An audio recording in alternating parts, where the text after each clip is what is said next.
Ushbu loyiha Milliy bank Tayloq Buxo hamkorligida Samarqand viloyati Tayloq tumani O'ri Elpok mahallasida 15-sonli konturda amalga oshirilmoqda.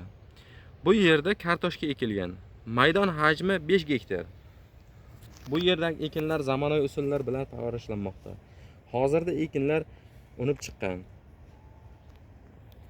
Gullab bo'lgan, endi hosilga kirish davridan oldingi davrda.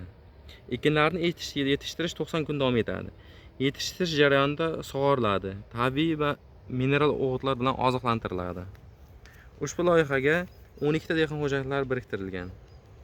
Har bir dehqon xo'jalik uchun o'rtacha 41 sotixdan to'g'ri keladi.